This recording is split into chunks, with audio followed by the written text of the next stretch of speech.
List off in 3, 2, 1.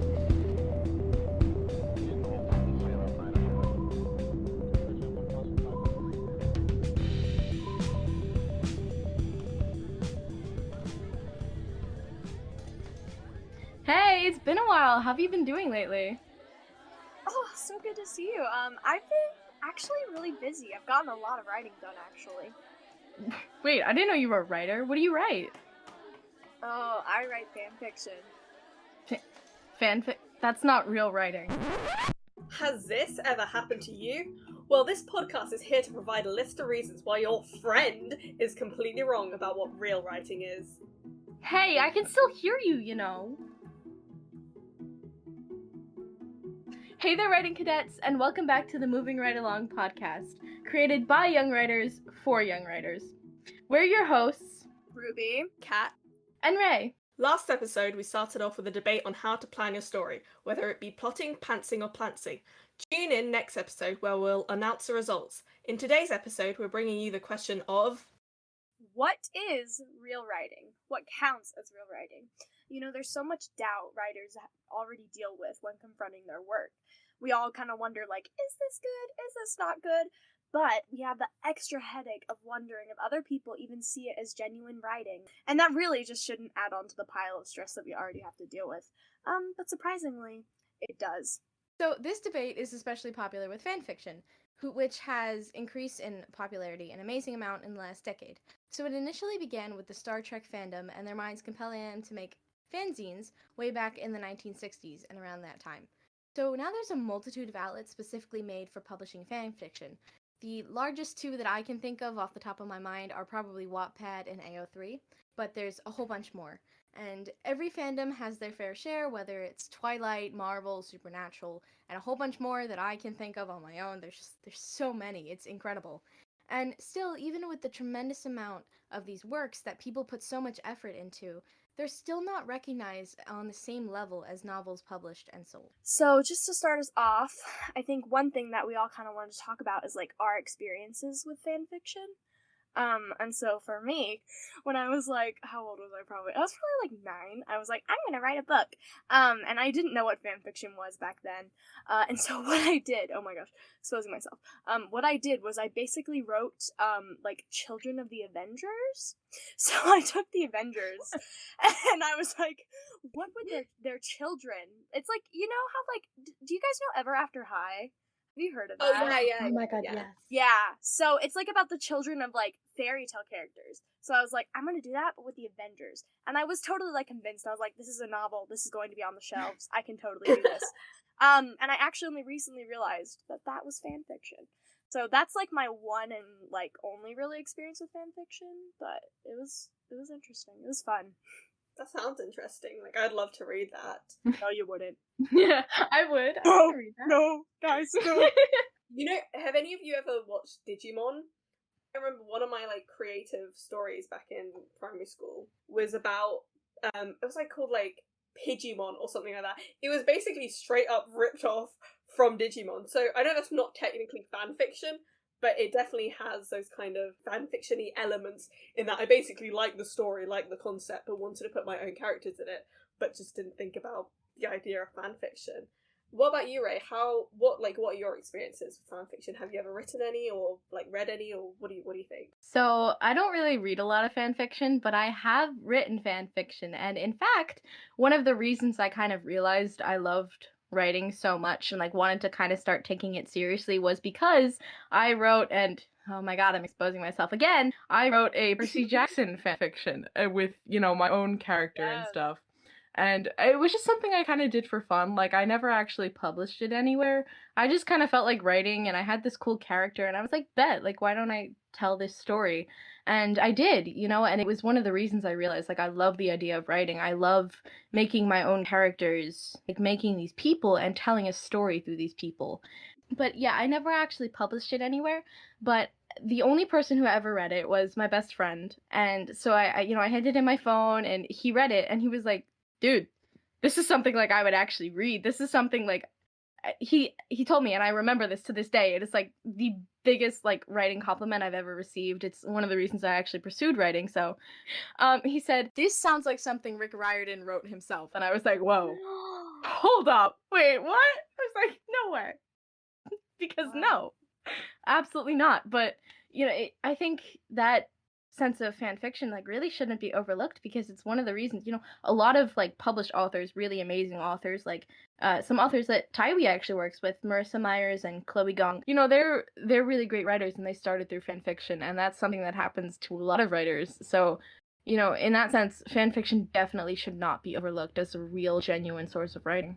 Yes, that is so wholesome. Oh my gosh, Percy Jackson's Starry Night. He did so much Yes. for all of us. Looping back around to just what Ray was saying about the quality of fan fiction. I think it does get discredited just because it's using other writers' characters and other writers' worlds. Yeah, I definitely agree that I don't really see why people feel the need to discredit fan fiction, because if you think about it, most of our popular stories are just most of our popular stories are fan fiction. The Grimm brothers are fan fiction of fairy tales, essentially, because they basically take fairy tale concepts and like wrote it down in a fairy tale way. So when people say that fan fiction isn't like proper writing and stuff like that, it's like, well, then call out every single like retelling you've ever heard, otherwise you don't have a point. I think that point you brought up, Kat, about the Grimm Brothers fairy tales is really interesting because if you look at like the original Disney movies, like the Disney princess movies, like the Snow White movie, the Cinderella movie, Sleeping Beauty, those are really all just fan fiction of those fairy tales. So discrediting fan fiction to me has always been kind of weird because it's like that you love Disney princesses, so like that's considered like real writing, because it's Disney, so. But honestly, like some fan fiction, it is so incredibly well written. Like, it's kind of crazy. Like, some of this, I don't know if y'all have heard of this, but some fanfics have, like, these incredibly deep quotes that, like, go viral, and everybody's like, wow, that sounds like it's from, like, Shakespeare, or, like, an Ernest Hemingway, or just, like, something fancy like that. And then they're like, oh no, it's from, like, a Captain America fanfic.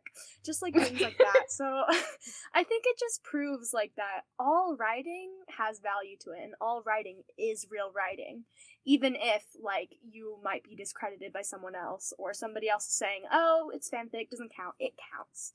Yeah, I think there's definitely some times where I've been reading fanfiction and I'm like, this is so high quality. If it was, like, a technically published novel, I wouldn't be able to tell the difference. Those lines between fanfiction and actual published works blur so easily in regards to quality, which brings me to a little game we're gonna play. So, Ray, kick it off! So there's 5 quotes before us, and we have to guess if they're from fan fiction or another published work of literature. So we hope that this exercise is really going to prove that the quality of writing is not dependent on where it is, its status of publication, its target audience, who wrote it, or whether or not it's fan fiction. And here to help us, oh my gosh, you guys, is our amazing producer, Simone! Woo! Oh my god, it's Simone! Oh my She's god. here. Simone fan club. Woo, woo, woo. Hi guys. And what's the prize for whoever wins? What do they get? Whoever wins will get validation from Simone, because that's all we really want in life, is for Simone to tell us that we're doing a good job. Finally. Okay, so y'all ready, contestants? Mm-hmm. Yes! Woo! Our first quote is, "I think we deserve a soft epilogue, my love. We are good people, and we've suffered enough." Is that fan fiction or real writing? You didn't think it was going to be so hard, did you? No. See, I want to say, quote, real writing, but like based on the fact that this is a game to decide if that's real, I'm gonna say fan fiction. this is messing with my head. Okay, I'm gonna go with fan fiction because that's what my gut is telling me. Ruby, what do you think? Yeah, well, I had a bit of an advantage because I suggested this quote for the game. So I'm gonna guess fan fiction. Cheater. And it is indeed fan fiction. And to credit the author, it is 70 Years of Sleep by, oh gosh, Cardia Machina and it's from the Marvel fan fiction or fandom. Captain America fanfic. It is Captain Captain America. America fanfic? Oh my Yup. god. Wow. Isn't it so beautiful? The first time I read that, I That didn't know it was is. a fanfic, and I literally was like, "This is like the kind of writing I aspire towards. Like, this is like the goal." All right, so I think we all got that right. Yes, we're going into quote number 2 or question number 2, tied. So, our second quote is, "To love or have loved, that is enough. Ask nothing further. There is no other pearl to be found in the dark folds of life." So I feel like I might have heard this before. I totally could be so wrong about this though. Oh my gosh. But I think it's from a published work. Just because the line "to love or to have loved" feels like really familiar. But so I'm gonna say published work. I don't know. This is so difficult. I still think this one is fan fiction. I don't know. It's just giving me that fanfic vibe. Okay, I think I'm gonna say, who do I trust more, Ruby or Ray? Wow. I got a big one. Like it's not gonna be me. You know what? I'm gonna say I trust Ruby. Traditionally Really? published, because I bully you so much. I feel like I have to be nice. Oh to my you. gosh. You're kidding. So I'm gonna say it's traditionally published like works instead of fanfiction. Okay. So it is from something you might have heard of. It's from Les Mis by Victor Hugo. Oh. I got it right! Oh my gosh, I knew I'd heard that before. Like, I don't know, I haven't even read Les Mis, so I don't know where I heard that. Maybe the movie. You know, isn't Les Mis just a fan fiction of historical events? That's big brain. I mean, if you really think about it, Technically, French Revolution fanfic. does that make the Hamilton musical fan fiction? Hamilton fanfic. Yeah. Yeah, you're so right. Y'all are enraging some theater nerds right now. I'm sorry. Oh my gosh. Our screenwriter Dell, our scriptwriter Oh, Dell God. is crying right now. She's So crying. sorry, Del. So sorry. I'm sorry. Okay, so quote number 3, and Ray, you are down 1 point, so make a comeback. That's Okay. embarrassing.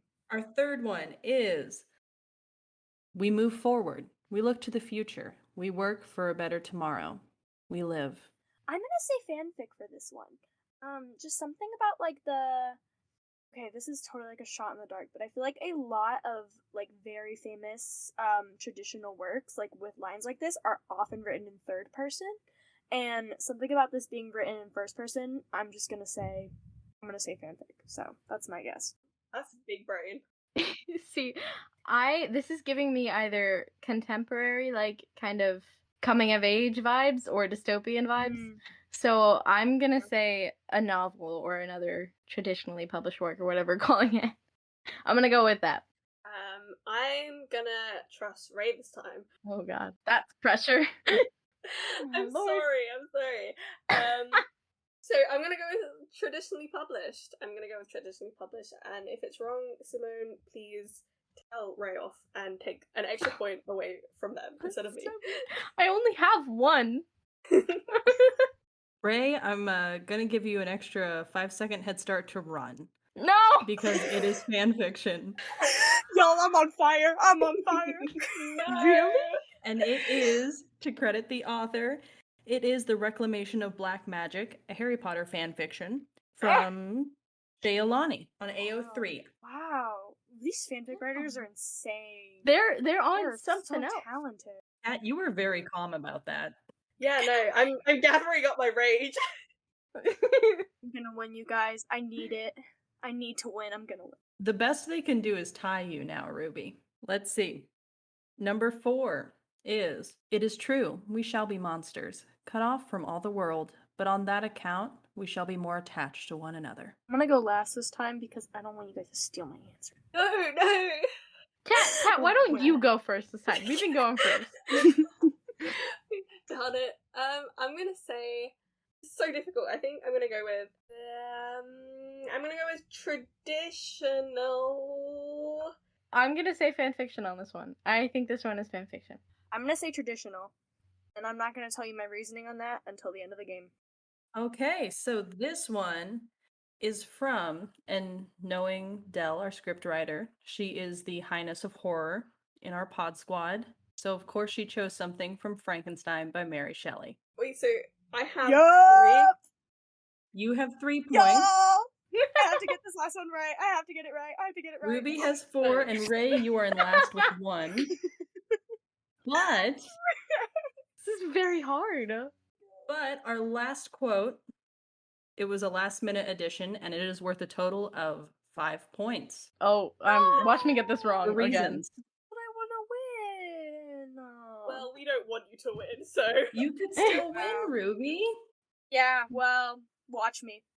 I will have you pick between traditional publishing and general internet quote. It might not technically be from fan fiction, it might not technically be from traditional publishing. Just let me know your general thoughts on it, okay? Our last quote. The fear within me is beyond anything your soul can make.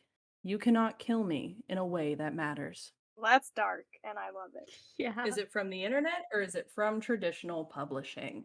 part of me wants to say it's like from speculative fiction, like or maybe something like horror, like maybe even like Goosebumps vibe. I'm gonna go with internet quotes. And if any of you say internet quotes, then you're just copying me, and I feel like I should get extra.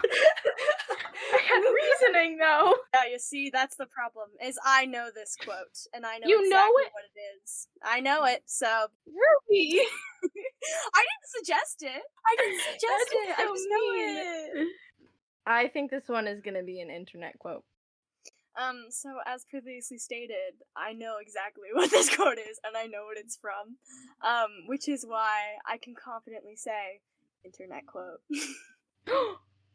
So, it is from a general Tumblr trash post by Person Sunnable about mushrooms. Yes. Would you like to hear the full quote? It's quite Yes. epic. Yes, I would Yeah, love to okay. hear it. Absolutely. Can you feel your heart burning? Can you feel the struggle within? The fear within me is beyond anything your soul can make. You cannot kill me in a way that matters. And it's about, Goodness gracious. death and decay and mushrooms. And That is mushrooms. Wild. Oh Yep. my god. Alright. Hey Simone, what's the final score? Shut up, Ruby. In last place, we have Ray with 6. Technically 2. Kat, you have Alright. 8. And Ruby, you have 9. Yeah! That's right. Ooh. And what was that prize again, Simone? Yeah, Simone, what's the prize again? Good job, Ruby. I'm leaving now. To me, sounds so like. Poor Simone. She's so done with us. Guys, I feel so validated. It feels really good. Oh, Wow. I bet it does. I bet it does feel good. This is my Yeah. peak. I hope you guys enjoyed that game, and I hope you guys agree that Ruby shouldn't have won. Because she cheated. No, Ruby deserves the validation after all the bullying we put Ruby That's through. true, that's true. Now we're going to carry on talking about what we think real writing is, and we discussed a bit about fan fiction, but let's look at the traditional side, because even in traditional publishing, there is a lot of snobbishness, there's a lot of people thinking that some genres aren't really real writing, so a lot of people think that the only type of real writing are things like literary fiction. So if you don't know what that is, literary fiction is things like Of Mice and Men, The Great Gatsby, things like that. So it's normally realistic fiction, and it normally has some sort of like deeper meaning to it. So a lot of people consider that literary fiction is the only true writing, and things like genre fiction, so sci-fi, fantasy, horror, mystery, all the fun stuff isn't really considered real writing. So what are your guys' thoughts about this? Is there anything that you think you get really annoyed when people say that a certain genre isn't real writing? Or have you been writing a certain genre and people have said that's not real writing? I feel like for me, I think YA in general is just discredited. I know, in the past, when I've wanted to, tell someone what I write, I don't want to tell them I write YA, especially if it's, an older adult, just because I think there's a lot of stigmas around YA fiction, that it doesn't have value to it, that it's not written well, that it isn't as legitimate as other forms of fiction that we have, and so I think, I know I can have a hard time with that. Things geared towards younger people are generally discredited. And I can't give you a solid reason why, but I know that I can have a really hard time with that. So, what about you, Ray? Well, Ruby, I know you write romance. You're a huge romance writer and probably reader. So if you do you wanna tell us a little bit about that and what you think the stigma is behind it? Oh my gosh, I would love to. So oh my gosh, there's so much stigma around romance. I actually read a really good book. I don't know if any of you guys have heard of it, Today, Tonight, Tomorrow by Rachel Lynn Solomon. It's a contemporary YA romance, and in it, the main character, she's a romance writer. And I think I'd never really realized much of the stigmas around romance fiction until I read that book.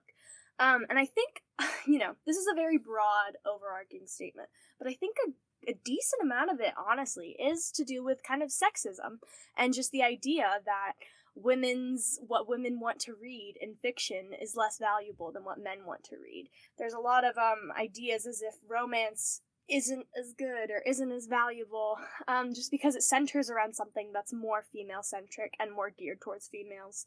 So I know as a person who writes romance, and I don't write just romance, I usually write speculative with romance as one of my major plot points. I know that I can really feel like discredited by just like kind of the world when it comes to writing books that love romance.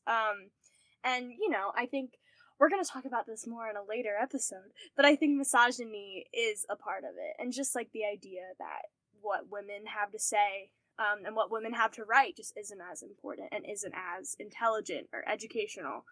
And, I'm not saying romance is educational, but I think it's very much like, that doesn't make it any less writing or any less real writing. So those are my thoughts on romance. I have a lot of them. Yeah,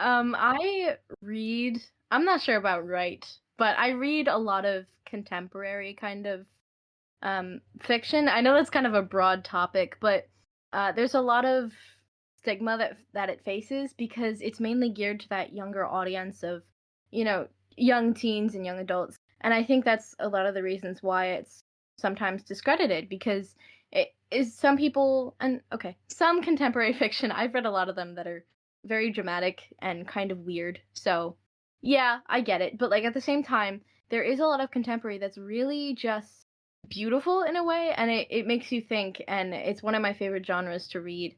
And I think a lot of people discredit it for that fact that it's not dramatic, but people think it's dramatic because it looks at kind of life and growing up in a way that's not kind of romanticizing it, but kind of breaking it down and recognizing what we have going on in the world and what that's like to be a young person growing up with it.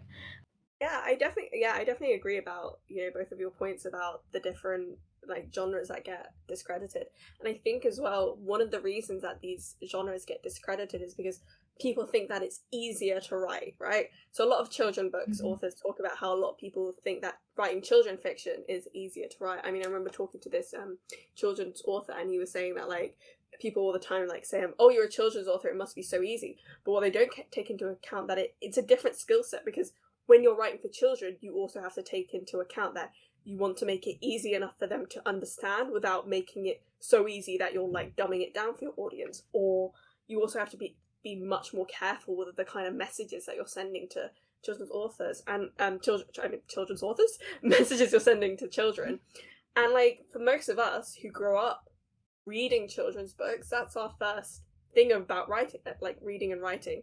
We grow up reading our children's books and stuff like that. So for most of us, those books that we read in childhood are the things that shape us. So when people try and discredit that and say, well, children's writing isn't real writing, it's not that hard to do, it's sort of saying, well, when you were a child and you read those books, were they any less magical because they were for children? No, they weren't. They were perfectly calibrated to your age and that like moment in time. What I also want to ask you guys is what you think about people talking bad about like screenwriters and stuff like that, because a lot of people say that screenwriting isn't real writing, because when you finish writing a screenplay, you normally hand it off to a director who will then go and make the film, and like a bunch of actors, and they'll normally have their input on it. And I know that Ray, you like me, are a screenwriter, and you look like you're ready to fight. So what do you think about Those words triggered me, Kat. Tell triggered. 'em. So obviously I'm a writer. Duh, that's why I'm on this podcast. But I don't really write a lot of novels. I think I've actually, fun fact, I've never written a novel before. Ever. And I probably won't, to be honest. I am a screenwriter at heart, and whenever I tell people, like, oh, I'm a writer, and they're like, oh my god, what kind of novels do you write? And I'm like, I don't write novels. And they're like, then what do you write? I'm like, I'm a screenwriter. I know what you said, Kat, I totally agree. Like, when you write a screenplay, you hand it off to the directors, and the actors are what make your character come to life, and, you know, the set, it's what makes it real when that movie or TV show or whatever it is gets produced and made into a screen show, whatever we're calling that. But the fact is, you wouldn't have that thing on the screen if not for the screenwriter. If I didn't sit at my computer and write that screenplay, it wouldn't be on the screen. The director wouldn't have directed it, it would have gotten produced, the actors wouldn't have been acting the characters, and the characters wouldn't have been created in the first place. I laid down the groundwork. I put the first step down, and those people then came in and polished it off and made it what it is. You know, screenwriters, I'm going to say this a million times and louder for the people in the back, screenwriters are real writers. Screenwriters are real writers. You can talk to the wall on that, okay? Talk to the wall. Mic drop part 2. Mic drop part 2. I'm going off in this episode. Wow. I'm angry That about was that. so but good. Yeah. Well, Yeah. I come from a more outside perspective. I'm basic. I just write novels. But that is to say, any writing, you're a writer. Like, it doesn't matter if you do screenwriting, it doesn't matter if you do, like, comic book writing, or you work on graphic novels, or just, like, any medium, you're a writer if you write. And so, that was awesome, Ray. I feel like a proud mom, even though I'm only, like, 2 years older than you. Okay, well, how about I'm proud older sister. That's me. I'm okay with that one. We'll go with that one. Yeah, but Kat, you're a screenwriter as well, so do you have any other thoughts on that? Yeah, I mean, I definitely agree with Ray about, I think it's ridiculous when people discredit screenwriters and say that it's not real writing because you have, the actors' interpretations, because if you look at some famous screenwriters like Aaron Sorkin, who wrote The Social Network, you can tell when it's an Aaron Sorkin play because he has a very distinct style of writing. And even the writers who don't have that sort of distinct style of writing, if it wasn't for the screenwriters, that movie or film wouldn't, like that movie, TV show wouldn't exist. One of my favourite screenplays is actually, almost linking back to your point about sexism, is The Devil Wears Prada. It's one of... I love that movie. Love that movie. I love it. It's so good, right? And it's a very well-written screenplay. If you've ever read the screenplay for it, especially the opening segment, it is a very, very well-written screenplay. And people discredit the writing in that, one, because it's a screenplay, and two, obviously because it's a female-oriented film. And also because people think that because a lot of the film is about fashion, right? People don't take things like fashion seriously, and they think to themselves, well, it needs to have like a deeper meaning, and there is a deeper meaning in there. But one of my favorite parts about that film is because it's just such a fun film, isn't it? It's a fun film, and my question is, why do you think that people think all writing, has to have these like 10 layers of like social commentary and like things like that, instead of allowing it just to be a fun film? It can be a fun film with like, there is a deeper meaning of Devil Wears Prada about, what are you willing to sacrifice for your work, but it doesn't need to have that kind of the curtains were blue, which means that the characters were sad level of writing. What do you think about that, Ruby, about whether writing needs to have levels of deeper meaning, or whether you're allowed to just write something that's fun? That is such a good question, and I'm so glad you brought this up. So for me, my novels that I've written are not, they're not classics. They are not these like crazy deep social commentary. And that's just because that's not the kind of writer I am. I want to write books that make people happy, and that people read them and they feel like they get a chance to like escape from whatever might be hard and just like go and enjoy themselves. Like, entertainment has always been what I've focused on in my writing. And so, I think that this is such a valuable question. Like, I know for me, I can feel really insecure about my books because they're not like these. It's not like the next Les Mis, not the next Great Gatsby, and I know that it isn't because it isn't like this deep, like all these. Let's just say they're not going to be studying my books in English classes. So I feel like I think it's so easy to fall into this like pit of feeling like, wow, I don't write these books with these beautiful prose, or these books with these deep veiled meanings. And I just think it's important that writers just know, like, you are not any less valuable if you're not writing the next, like, classic. Like, it doesn't matter.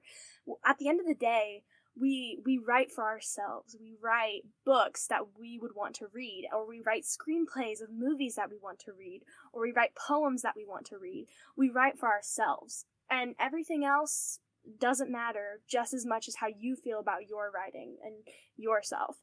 So I feel like, just, this is going to sound a little extreme, but you know what? Screw anybody else who tells you your writing is any less valuable.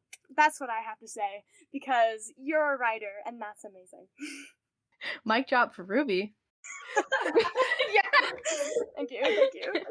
I totally agree with everything you just said, Ruby, but actually coming from quite a different standpoint of what you said, I do like to have some sort of a meaning in my stories. I mean, obviously we all have themes in our stories, but I like to kind of have this message that I want my audience to receive. It's not like the great classics with their deep, like you said, Kat, the curtains are blue, so the character's depressed.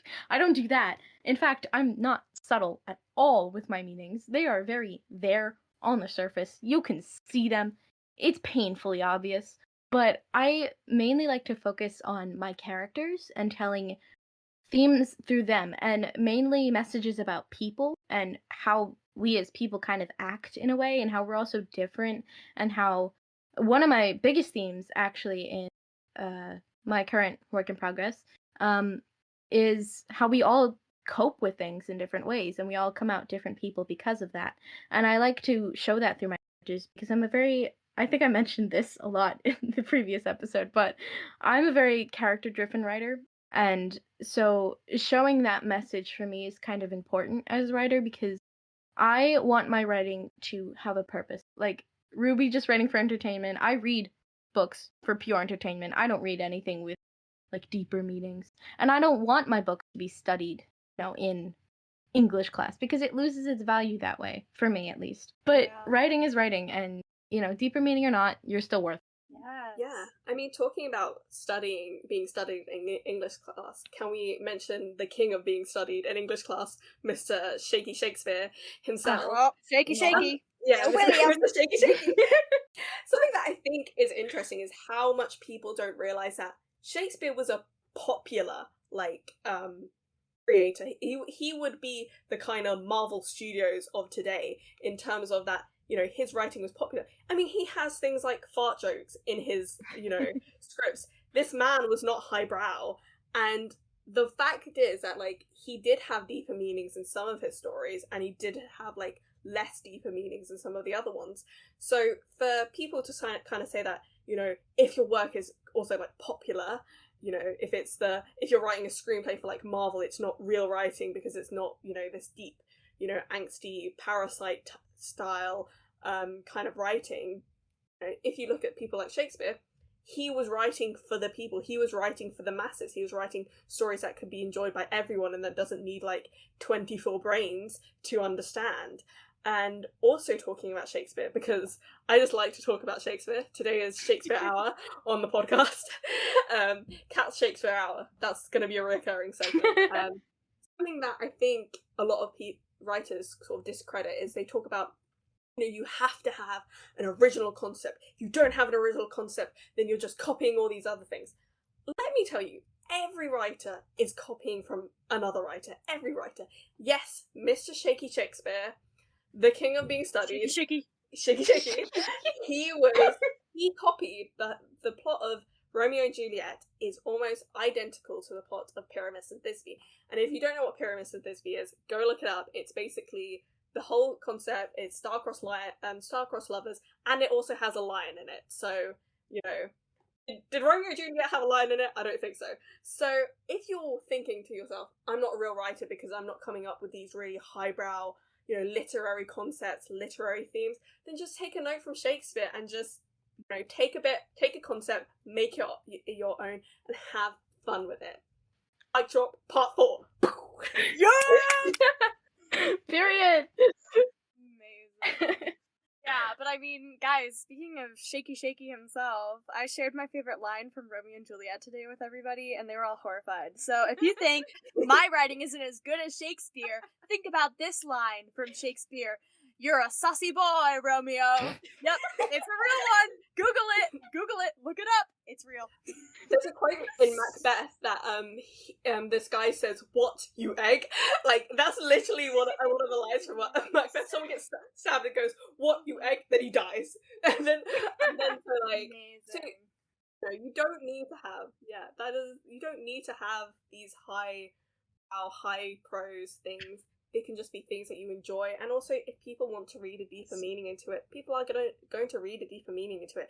You might be telling a really simple story about a cat and its owner, and that might really resonate with somebody who maybe's like lost their cat or whatever. So you just put your work out there, let people take what they want from it. If people say that you're not a real writer, call us up and we'll go beat them up for you.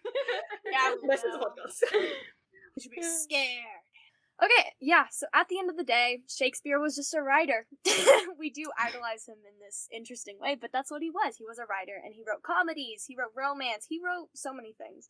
But I think overall what I've really gotten out of this episode, and what I hope the listeners have gotten out, is that good writing isn't just found in one place.